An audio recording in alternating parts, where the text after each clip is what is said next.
ni te thatalova lunga leng zual zel mai ram tin hi boina ina bom vela boina ten an chi pharo na ramangai oma churam pana chandam na lunga kan chuan thon thu ngai tu chuin no wate lunga an chuan thon thu hi in ngai thatiang Genesis buria chang khat in pathianin no vale lunga ande na thil lung tim re le ran zong zo te chu renga in pathianin lei chung lama hian thi te tira ti chuan tui chu lo kam chan ta tui thu tak na te le van tu ver te po chu alo in khara van atanga ro alo sur chu ti ba ni nom ta boka ti chuan tui chu le chung ta kam ta ti chuan ni zale ni songa chu ral nu chuan tui chu alo klep ta de dewa ti chuan long chu khasari na ni som le ni som sari na chu ni ya chuan ararat la ma chuan alo in ta tikha ni se hebrai bung som cha som hi panga chen khat ti da nga kan khom te ban san lovin in fui ton zo kang u ni chu lo nai te la in ria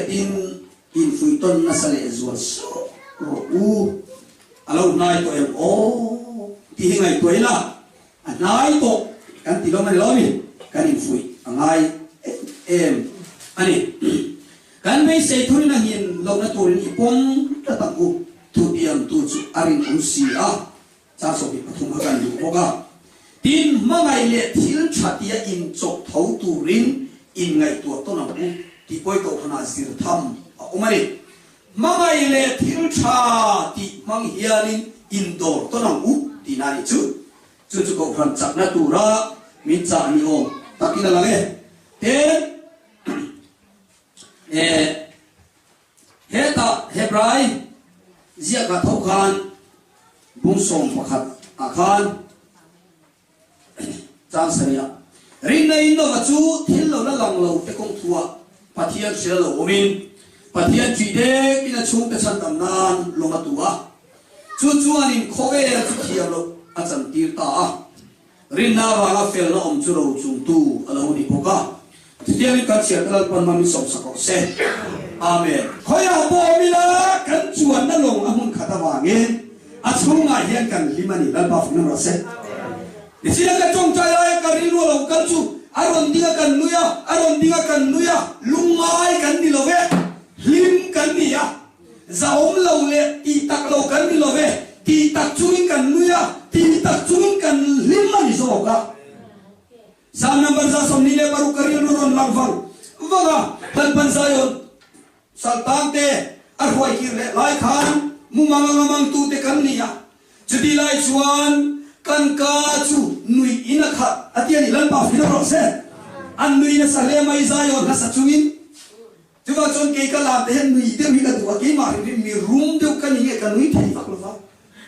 Kalom na ber chulal pan min ferenga. Lalpan minom puyani ti laulang chuak chi hero bilal pa fina rokse pathianin novale longa ranung tim re om te chu ar renga evangin mothia den kan ti chuan thu apea athu be agin nawate chuan an lo zom awa hin lalpa hian kumza aliam nuwa po athe hi lo renga athu ti amari nom chin lalpa hian nom tuan dona Mishim min patsanin mishim min rinom lausan ma se mishim thudiam te hi chu sud le fo ma se lamba thudia bero chu dang lam ngai si lova chu chuan kan be sei thurini ahin lo na turini pom la dang u thudiam tu churin om si lamba filam ro se ni te hi thatalwa in fiat in fui na sa so ru ni chato lo ni lo mitro in fui na sa so tur kan nia kan sila superintendent ron kalamihan fui te avan lo mom em ke chu at magdeu chu thulung lang sarmon te asoi kha thu vel te khin thu asoi te bo voi ng mo sa kamai khato kau than trai min ban ti ka pom lo ti vel te khin thu soi te kamai khato asoi apia yen ka riat voi khan na tu rangi kamai kha char thi mo le nuna ti hi mani kan kan soi du lai tak chu zole Jeremia bung so paruk chang so panga so paruk kan en chuan I thu ta chu ti la ni ya ke ya I thu ta chu ka thin lung lim na le ka thin lung lo na ni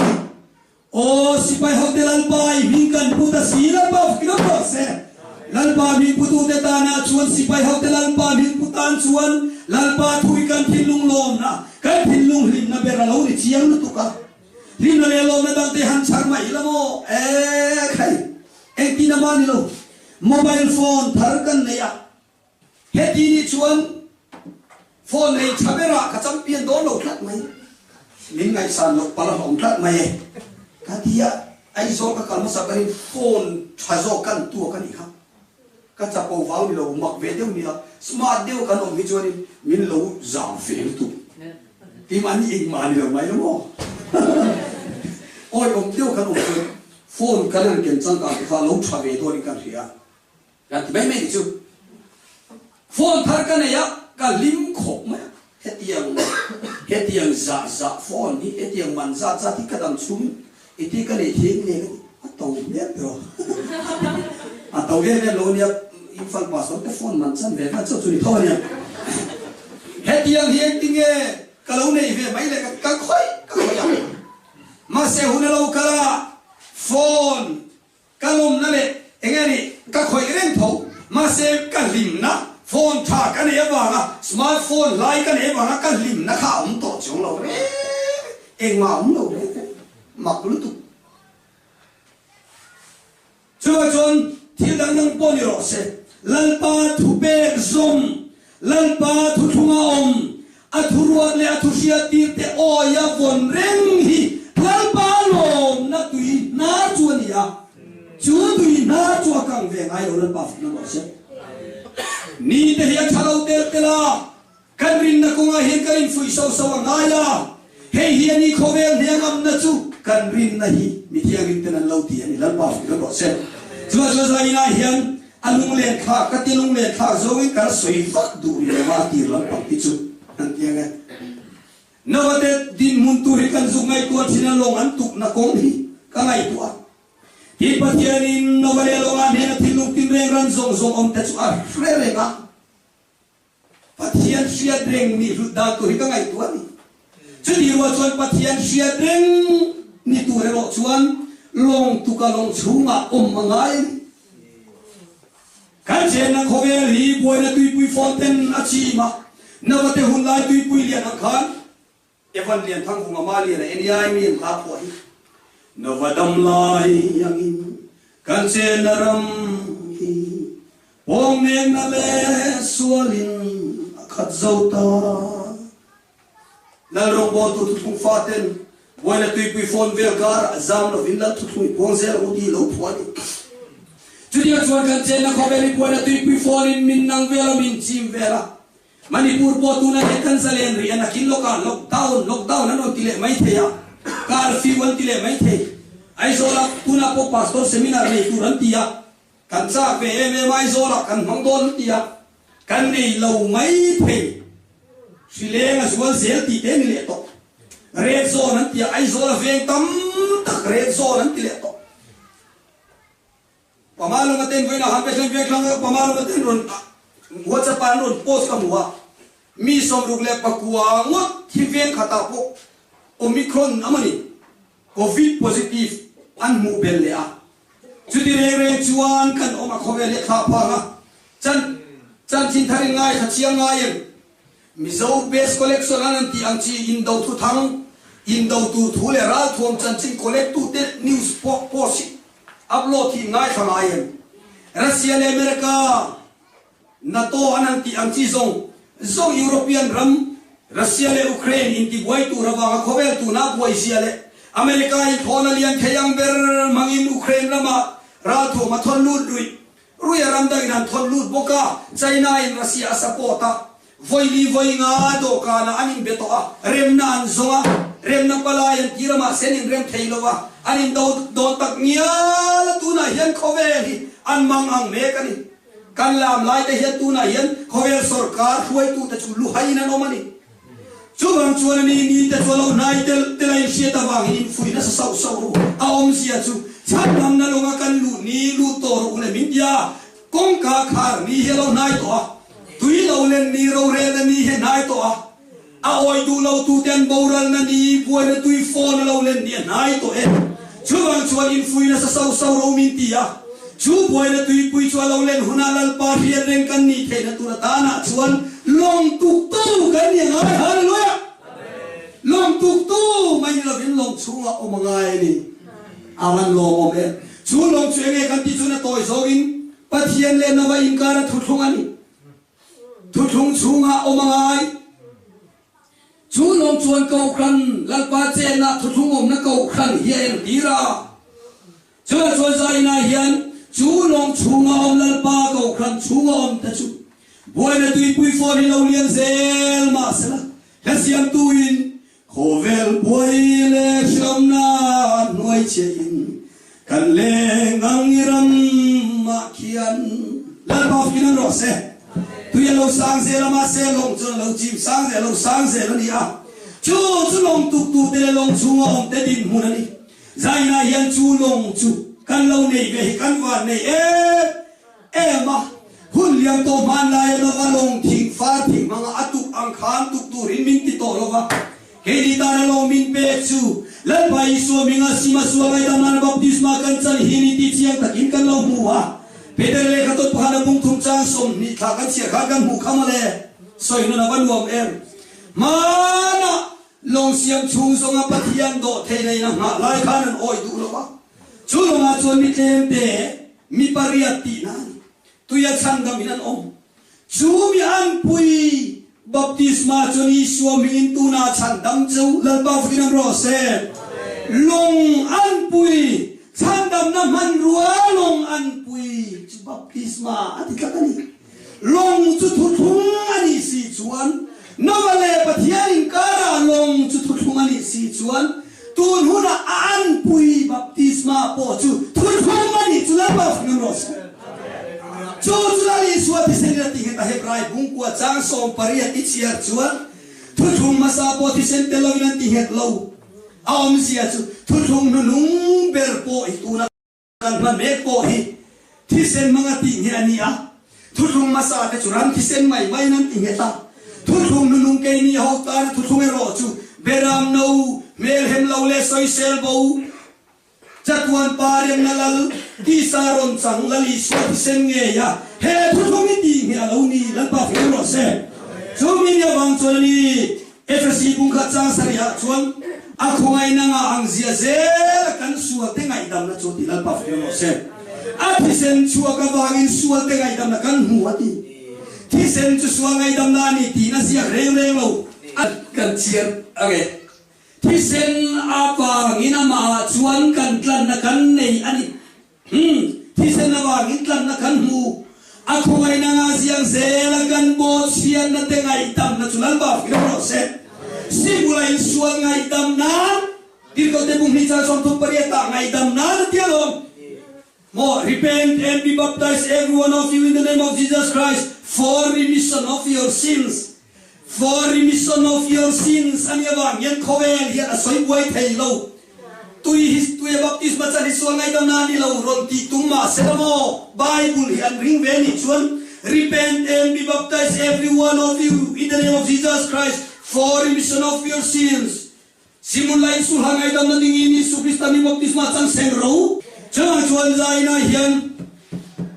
Chulong an pui baptisma chuan Isu Krista athole awang asandam chun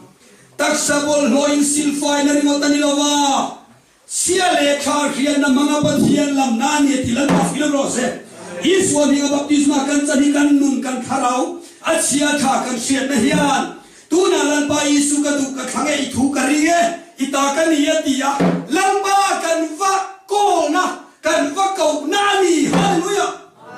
Isu ya rola va kau nilavin kan nu ninalal pa ava koleka ava kau eina chunge Isu ang baptisma nilal pa florose so no chuang tenge chu nilal pa na riat den doni ani le foi ni ke ni chau min siamo nilave cái đi trong man min som mo ni lo adil tu piang tene na lang pan thara thiang ti alo pe phal khop maya nang ni miswal te mai oh pastor kan kop pal mai in fa den thilan dil cheu chuan pek na chang in khia in pe shina mishing point chu tianga thili adil na in pek chuan adina ni kharau thiang rin chu adil tu te ne na lalpa chuan han pe na sa do ne ma ti lalpa ro se minan dil vetla chuan phal lo chi ni le ne UPC chau hi tharau thiang to kan ni le ne tharau thiang nim sim hi chu an ton kep the no an dong chu kan dong ho chu kan dong so chu tui lo len huna ta kharani nang ni thil sual ti tau ka hengai lo cheu a hereng bok si hengai lo cheu an ti don hi I suai ka sual do ta uparu film khur lero ka hengai lo chu a ti don la kan chua jo zai na hian kan ro ni ro ni kho bi lo lu tu engwang in no kan ti chuan long a chuang ni lu chia I shenon le ke po ka soi non le hi ka ba nei lu tu hallelujah lan ba hian yang ni tur hian vai ni min siat na ringol hi lom pui tur ni lo rau re nan dia lalpan mi te asia dan tur hi adam dai ti ria tur ni thil kan dila ni pon dila ke ni pon kan dila kan thil dil min pe a tharal thiang ni te po min pe a khomai na huna ya he long tu hi an tu ve tu angem ti in min nga ani hebrai mu so pa chang saria chun rin na in no wa chuan thil lo lang lo te chung changa sia ti ro min amale chung te chandam nan lo atuka chu chuan khovel thiam lo chan hi ra ti lan ba phina no se no wa hian silmia lo selang chuan mi pui lam hian thiam lo nan nei lo an shelo ta lo ma seng vai mi pui lam in thiam lo an chang kan ti chuan khre chu min an tu ve du lo ti alam chiang ani no va sil khan oil nai a sil chiang ti ani long tu ve ro chu mi tu pui chia chu mo trong kam in tu equal to an tiang hi long tu ve ro o tiang sia chu Isu hai ngai dam ni Isu Krista mi baptisma chen se ro o now hai nani tro pastor pa adi ko chu zai na hian chu kan sila mi hian tui hi pathian ang kan dia moten tia tui min sil fai sual na sil fai ti in kan soi moten tia dikan ni no re tui chu aman ro mai ni ka soi tam to man ro mai ni pastor ne sahian in fala te khinan lok tak dir mi fala khanom kha eng ding nam kha pastor ne sahi lok tak dila lenga angai zong nu chu tuyat la tam mai ra angai zong nu achan chole tu chon engai speed boat ina vatlan pheive la kilaya han lan leng video vel kam thlam su kilai lui mo amatlan pheya mawala mau chuan speed boat ina tlan pheya kha heta hin lo chel ro lo chel ro atia oi thidon no mai dir ka duate lau su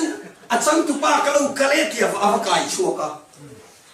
achang tu nu po chu alo chu tu ya chang chuan chu thi na lui pui tui pui ya chang chuan a chan chuak ta mau khan apo chuak ani entina in lama hota se chu la achas te chuan nu faina lok tak kan le chumo pastor pa le kan le aru kim mi khiat lovin tuya katla kathidona mawin bin ron chan chua ka van lom em han ti mai selang chuan e a chen da ya mawin na chan lo che ke man ka chan che maw kha ka man duani kha maw kha leng ma ti thei lo om zia nei lo ke man ka man na wang ma in i him na ka lo mang mai mai ni kha ke ma hi lo chan dam tu che chan chuak tu che atiang vai ni hian tui hi chu simun lai sul hai ngai dam na ding in Isu Krista mi baptisma chang seng ro ha tui a soi le in sul hai ngai dam na dingin in sul hai dam na ni somi baptisma chang cheu ro uti hi a chan khep na tur man ro tang khan tui an wa mangani maya a om sia zo chu lal pa thu oi awa an chang tu kha lal ban chang dam na ta na pom sakani zo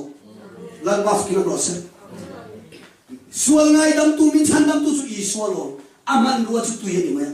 chú long chunga chuan han che ta toy zo ni zaina hian lalpa hian reng ni rutzia hi lo re nan lo lang dona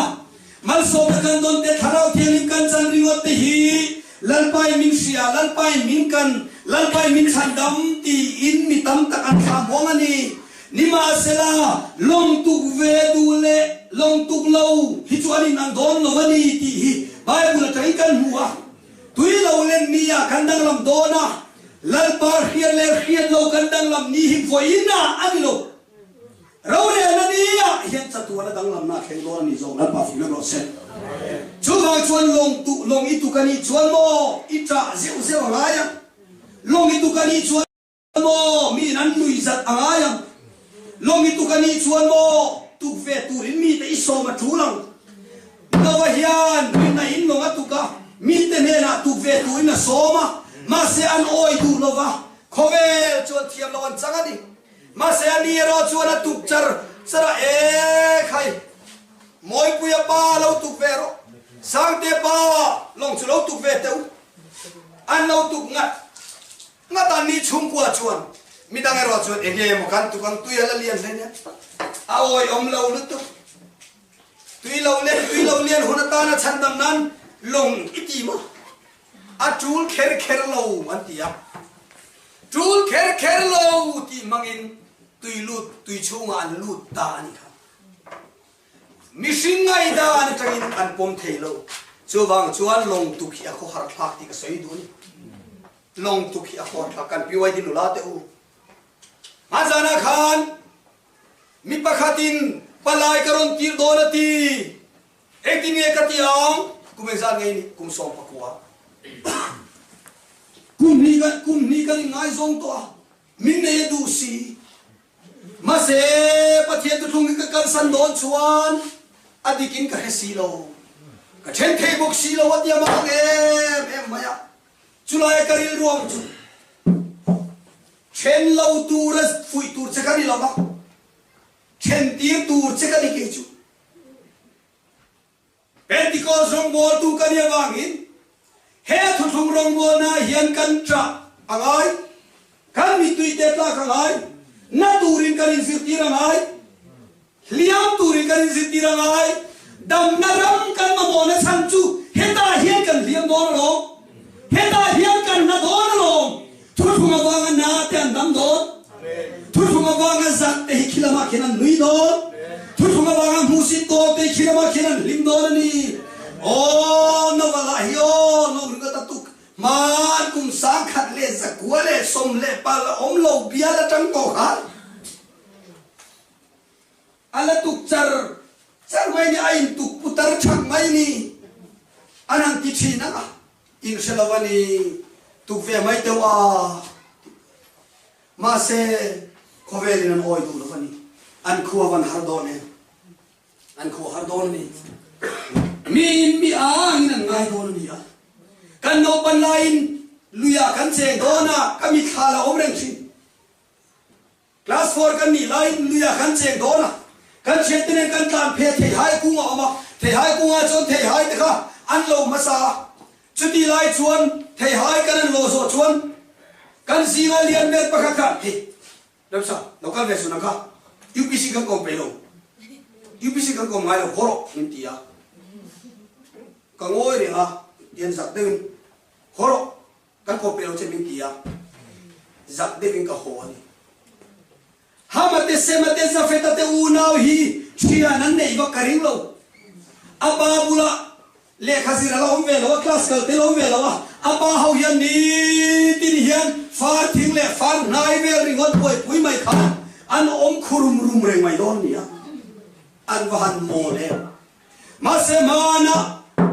nawadam lai thilom siang kha mi sing fa palo kal le de chunia chung ni tu ya le thangin an ching nan sa lu pui pasalan in ne ya ninga sela an zat Allah bawano malo chuan tui chunga an lu malo chuan eng man hello hadi chu Bible in chumi ba chuan ro re na ni lo then huna hian lo vai nia lu lul dewa lal ba thu pom du lo te hi an dang lamanga ke ni po kan dang lam don ama ko har tha te o lal pa thu thunga wa kan ko har mai atam e mai kan long tu ve na missionary tan kan tong cha ya sang na missionary tan kan tong cha ya ke ni turam thima te kan kal thei lo una nu la nun kimi Cambodia kal don akal to em ka no ka le lama kal don ti ka ria a visa te kha an mu thei sama Cambodia chuan Bible va ke ri gote kholaya ichak lo vio chu ni mai abak sai tu rom lo Bible te ba share la kholaya pathian thu ka soi gote mic service te ba nei ve ri gote oi pial ra la thon mal che chu diang chuan nula in piwai di nula pui te kan thalai pui te an kal lai ke ni wi ka thian thi la ma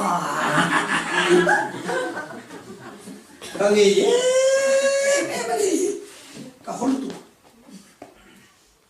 dik tak chuan kan ti lo tu kan ti awangin kan ngai zo lo tu kan ngai zo na wangin ke mani boy na kan in siam kan thing ki lok kha ke mani hasan na in siam mai ne kan ti lo tu ti bang thu thunga wang kan ti je la thu thunga wang bo ni em vak lo hereng chumi kan ti lu ya in vastar dog kala sign smiley meng bial meng to kalin tin thon ni ka ma sela zaina heuna tu long tuk kha adik ani chuan long tuk lo kha apoy ani chuan zaina hen kan ti dik nge yang chan chu nge kan ti chun chu long an pui baptisma ti ai zia chu li chuan lo sak su kan ti dik ton hallelujah hey wang hian ni kan sil ze la kan pom ze la khoya hen tu lo ma sela lal pa mi shiat kan ni lal pa shiat ni tu chuan long chunga omangai voi ni amal min som hilal pa min shiat na ti ani ringot lo tui lo len nia ro re na nia so lal pa mi shiat kan ya lu ela pa na ros hau sang le ro pui na chuan ran le maya min khang na de min mo na chuan ran le maya o voi tu ga khan football ang la Manchester United player kum som ko som ni mi le player cha an first team a khel to ni lo pang te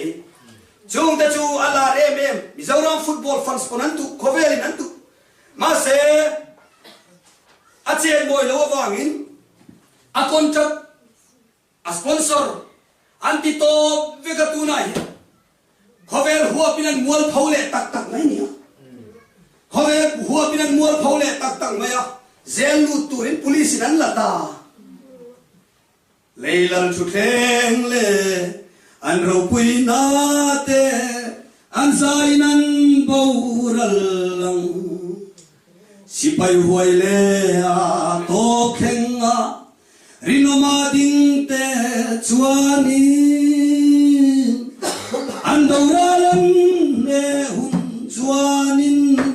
chol na luan chang ko ang hallelujah nan pa filam ro se sipai huai le to phengari no mading te chuan an do ran ne zo hunin long an tuk zo hunin chona luan changang o long chwa sang se la tuya lo liana thenom te in chung lo chim ta o ka thenom pa ta kha o ka chian ta kha ka chian nu chule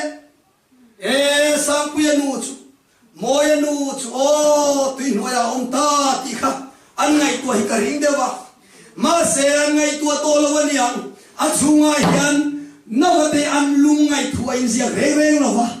ran nu chitin reng te ren rim takin an om dai maya an thenom te thi khan khongai lo polang to lo chu long chunga chuan dang lam na lo oma en wangin mo ram thara lalpana se ti don wa ni lalpa kilo ro se jadi chuan chu long chunga chuan rim takin an che chungai chuni mi thiang pola chuan rom buria chang som le pare som ni le pare ta chuan tun la ya kan tur nen te hi nakina kan chunga ro pui na ti lan tur nen chuan te khin thama kan ruat lo te khin thama ni lo kan la ro pui do le mai thil siam tin reng hian pathian fa ti lo lan na hung ni ro pui chu na le le ne nan thira ti na fina ro se ke ni mi sing te chau ni lo vin thil siam tin reng mai hian salen na ni ro pui tak mai chuan thiran bi se yani chu ta nge mai chuan ni him le lo taka lam pa mi te kan len san tu ram kan pan ni hallelujah lam pa fina ro se chu long chu sang ze la pon lama tu lo fon lu pa chunga lim ta hian oma atopa lalpan to kan ti huna chuan wana ro sur ta chu tuk veran khar ta ro na anna te chuan ti chat ta khia lo kle ti ra tu yan chem kang ta chuda china chuan khasarina ni som le ni som pasari tu lai calendar ang ni se July ni som pasari chuta che chuan arat plaman ting ta ong zia nei arat ti chu mun thiang lin thuru ti nani dai mai agal paf kinam rose mun thiang lin thuru ka chu chan dam long chuan alo hum ta lo choi theng ta ni chuan paf kinam rose mun thiang lin thuru ka khen ke ni po he chan dam long hiam min choi theng do chu ti la chu khove hi puai le mang na ya khat to anga o lal pa mi sia kan ni kan mo ve to anga lal pa mi sia mai ni lo in lal pa he tu athuoi tu kan ni kan wa nei sia lo lang to do na ni chu bang chu ni elal pa to tro to lo ring ni thing mem ba thar nei to lo mai la kan za ba ya tu ma hi kal bo lo vin kan dun nai mo lo liam ni thengin chung song song churin na nei nan thita yang hian rin na ya thia churin na kan thi puya wa nga nu tu ri hallelujah chu chan dam na chuan kan omani ti reng in zai na hian thi to chuin lan pa ram tan rong bolila long ituk so ti kan soi thar le duwa kan be sei thurin ang hin lo na turi pomangu thutiam tu churin om si mishing thutiam ne rai nang don lo ni o MLA thutiam ne nang don lo Chief Minister thutiam ne nang don lo ma selal pa chuan chandam na lo om te kum za tam tak liam ma semin the gil don lo athua om reng sin lal pa film ro se kan be sei thuri le ro chu ipom ta tang thutiam tu ari nom si lal pa film ro se khovel song song a kal la thil siam song song ne na chan chin cha hil ro ti chau ni lo vin chan chin cha chu ringa baptisma chang chu tu khomoya baptisma chang ta san la minuman ta tu po ringa baptisma chang chan dam na omanga ti soi tu ilal isuan ikata amange lokal le huna chuan thutiam tu helarin om ziaron tilang lan paf kinam rose aringa baptisma chang chu chan dam na omang ti pai tu te chu ti nol tu te chu ti charin a student te homework ti lo a hem chin ani ngai chuan lele vale sir ti tu ro pui ber hian homework mi pe ti du lo tu te a hem do nikin nia chuan thiam lo chan ti tu chau pakhat in nei ka thu kha lal paf ke ro se nuam ka van ti chan dam na thunga ro ka bol ve bo ka va nei tu ka service te chu eng ma anga ka senior lo ka ngai tu lo zai le hin man ni lo ko hani pakhat una pakhat baptisma kan chan tira kum thar kan non ani kuwa kheng ruai kan che zang khengin kom thala van tlang tui khura tui kang min an na lai mi an khom re an lo mi tu choyen an om lo de lai kham kan su thal kang veka baptisma khur tu rin tui kan thal an choi ngat a therim varanda ka sintex ami te lo an thal ruwa tu ya kanga ka buai te ren chu tiang chuan baptisma chu kan anin chan tira kan chan tiri kalome e mai ni kan bahan va nei tro una ko ma fel ka siat ve te ren hian lo man ka chumin an pele nga la kan sin chi pe kual ve nyom vel la pa ko ran te sar ve kani chuan chun heng sum le bai poisa pocket money ti ve hichural le thenia ral ve ngai lo lal pa thu thung kan le ya long kan tu khia ba long om lal pa fi ro se mana khan kho pa khata chon kholaya nawa long bo ki ka soi line brikam den kan to lunga vom kan to ปัจเจียนทุกันเราอินศิลกันเราอินเกาสิงลายมินชามาอันตังวาลินันนักใจมินนำชั่วแต่พวกเราต้องเวทว่าเรียมเย่ชุดเดียบบักจุกกตัวเราสายพายโคลายควรรวงอ่างไม้มอเตอร์กันรุยกันมุตบโตพวกกันอุปาเทนะกันลุกกันวากลุกชวนกันชวนละตัวเราพวกกันจวงกลังมันโลกรสีกันปั่นตัวไปโลสายพายโคลายกันสุกะคุณมิชชันนารีมวนคุยไฟเพย์ใจอ่อนทำง่ายตัวเนี่ยมอเตอร์จังเตขันฉุกรัวขันมีโคลายไฟลายเห็นอันลวกซอยใช่ไม่มินอันเอ็นะโคลายไฟลายตั้งไม่อันเอ็นชุบไม่ตั้งวาลันนี่จักเวทเห็นนี่จุดยังจะชวนฟูเลชาลาจะจันจินชากันเราหิลเวนะซงเฮียนกันวักนาเฮียนกูครันเต็นมินเรามังไงมินเราโลมันนี่มายามาเสกโคลายกันเลงฮิจุมีนุยติสัตูกันนี่มีนมักมินตีมินสอยเชียมินเบงเชงมินตีมินริมเชียมินตี